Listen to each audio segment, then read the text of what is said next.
Serena Williams is too muscular and she should play with the men. Now, of course, that isn't a question of fairness. It's a question of what I think is fair, or the question I think the rules should be changed to make Serena Williams play with the men.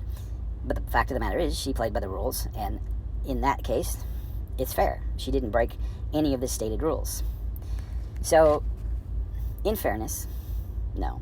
The thing is, we think things are fair because we have a sense of what is fair, a sense of what should be fair. And there's nothing wrong with trying to establish the rules you think best illustrate what you think is fair. And so I don't really think anyone is wrong in this particular issue.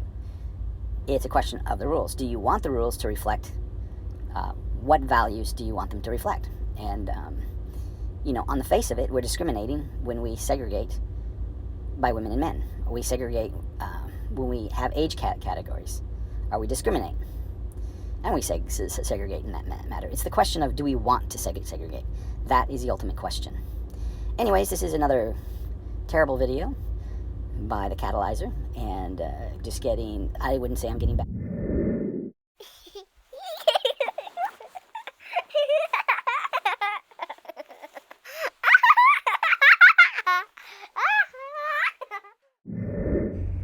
Just go away already. Okay, since you're here, we're going to discuss traffic fatalities. Traffic fatalities in Missouri were down 15% this year. Now, I've been watching as I've been driving, they'll have signs out on the roads in certain states telling you what their fatality rate is. Is it up? Is it down? People die when they drive. It's pretty high, and I actually agree with it. I think people should be made aware that driving is inherently dangerous, and that people die because of primarily, we know this, that primarily drinking, texting are the two major preventable fatality rates.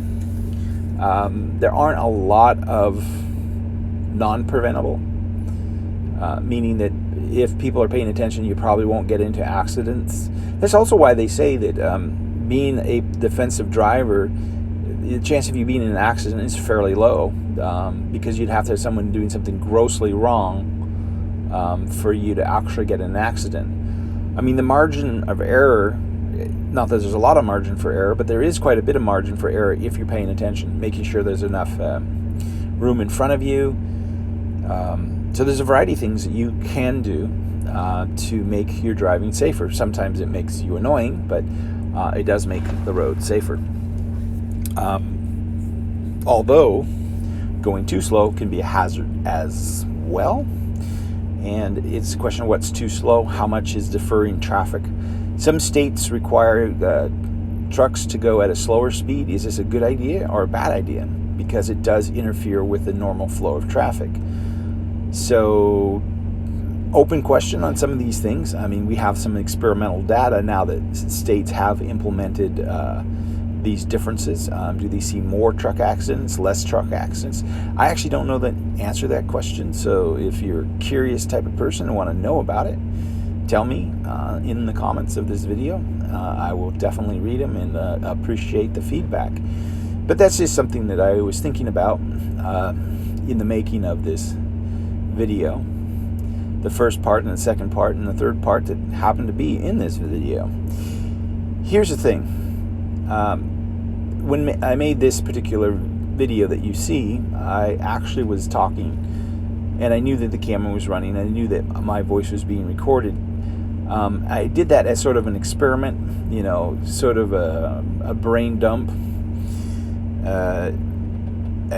something to do while I'm driving, because there is that fine line between distracting and engaging. What engages you in the process of driving and what distracts you from driving. So I consider it video engagement, not distracted driving. Now, that doesn't mean that you won't forget to do something, like take a turn or look at your GPS to find out where you are.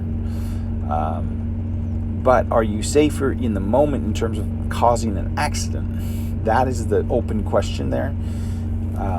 To be engaged, I mean, how long can a person really drive continuously without becoming, daydreamy, I don't think it's realistic.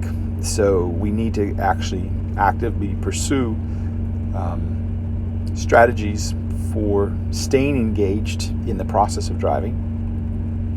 And no, I'm not driving right at this moment as I'm talking to you right now. But of course, you will hear this after the fact, and I may be driving when you actually hear this video. But I won't be talking to you, and these words won't be the words that I'll be using if I'm talking to myself or talking to someone else. Yeah.